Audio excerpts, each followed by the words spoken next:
I teach a course titled Beauty and Reason in Arab and Islamic Civilization. And when I visited the Dar al-Qutb Manuscript Museum, I felt like it was the epitome of the message I was trying to convey. The concept of reason and intellect is present in the manuscripts themselves, where hundreds of years ago they presented groundbreaking information about fields such as science and mathematics and philosophy and astrology. But reason didn't end there. There's also a tremendous amount of intelligence in the fact that over the hundreds of centuries, how people managed to maintain and preserve those manuscripts in the form that we find them today.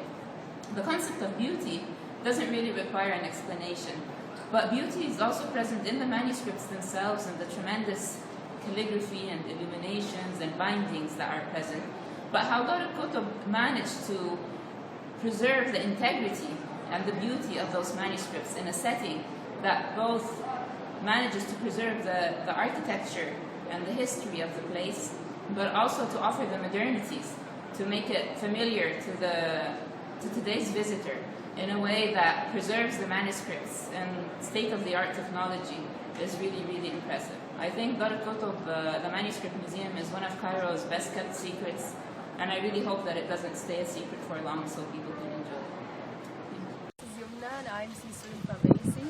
Actually, like when we had this field trip to Dar al-Qutb, I did not know anything about it. I did not know like we had this massive amount of books. Like it holds like 60,000 manuscripts. Actually, when we were on the way to the museum itself, I thought it would be a very old one. But things turned to be different. It was all the place was air conditioned and everything was well preserved. People were helpful over there. Like what we've heard from the person who was the tour guide, I would say. He was very helpful. He told us that it's rebuilt, and actually it's really beautiful. But actually what is saddening about this place is that no one knows about it. And I guess we need more schools to get their students aware of the place and like go to field trips, write about it. That would be very beneficial. And actually we're working on a project to help people in the museum get to translate part of the preserved books or like the pages shown to people in the showcases for people all over to come and visit. Like for example, over here what happens is that tourists, when they come, they just visit certain places, they know nothing about it, but it's really good to get to know or like to keep track of the old books and like to keep dated with books ever since the Fatimids and Umayyads and Abbasids. So I guess it's a pretty good project, and I'm really looking forward to do something and contribute something good to this project. Okay, I think the Friday we first went there.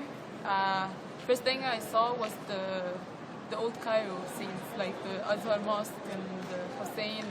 It kind of puts you in the mood. Then you go further, and then after we stepped down from our car vehicle, we saw the Museum of Islamic Art, and we just had like a quick 30-second inside it, and I felt that wow, this thing actually exists here. And we went out and we go all the way around the building to the part of the manuscripts, and here you find yourself in a very, very, very beautiful building with a very interesting interiors, and it looks like it's not here in Egypt. Like it's as if you were in another country, and then you step in, and you're in another zone, in another time.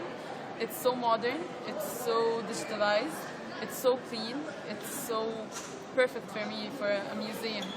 Then we had those guides, and they were so helpful, they were so knowledgeable, and for me that the fact that I haven't seen this before or know that it existed was so saddening, and I was so bewildered and amazed by the fact that we have those things 50 minutes away from my house and 50 minutes away from most schools in Cairo.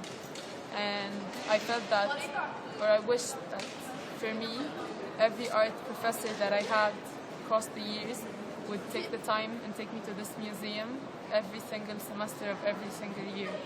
I thought it's like a jewel. We have it nearby.